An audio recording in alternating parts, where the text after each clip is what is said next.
My name is Judi, and I am an interpreter, an advocate, a teacher, and a researcher in my vocation, my job.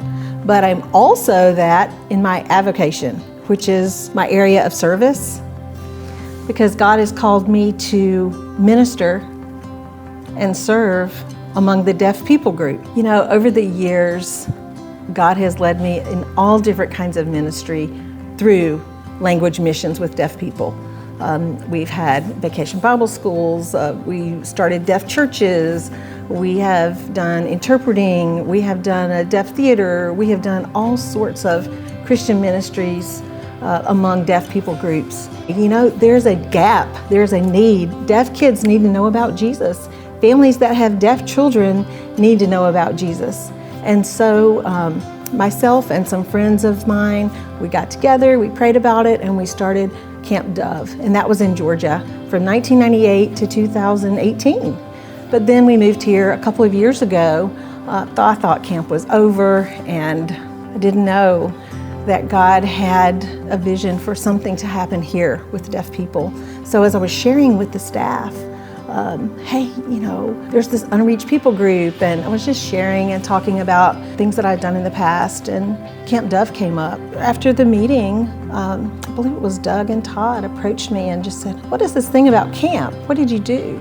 Would you be interested in doing something here so we could reach children and families? We decided that's what we need to do. We needed to have a local camp here in Nashville called Camp Dove.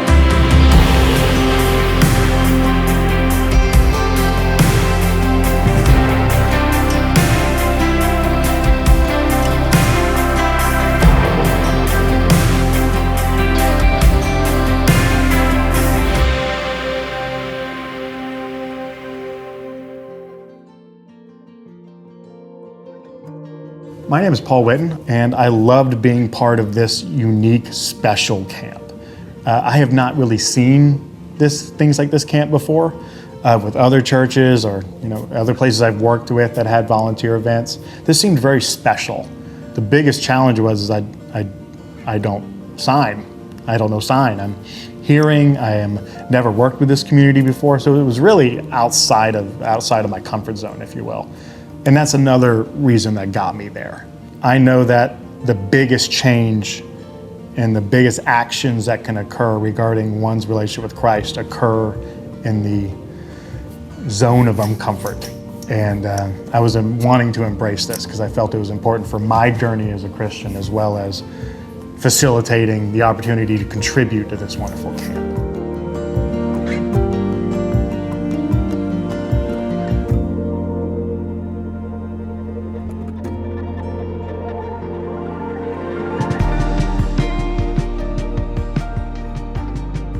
Seeing a young child raise their hand and signing, "Does Christ speak my language?" Seeing kids pray for the first time. Not the third or fourth, not every Thanksgiving, but for the first time together, and then finishing and smiling at one another. So as a volunteer participating in this, I felt like, to be honest, I was gifted with the opportunity to participate. It was outside of my comfort zone, but the dividends I reaped from that in regarding seeing the effect of this camp on this community was something I'll never forget. I really can't describe how wonderful that was to see the beginnings of a relationship with Christ in this community. I mean, these young folks thinking, praying, talking about this stuff for many the first time in their life. How could I say no to doing that? I just wish I knew this feeling earlier.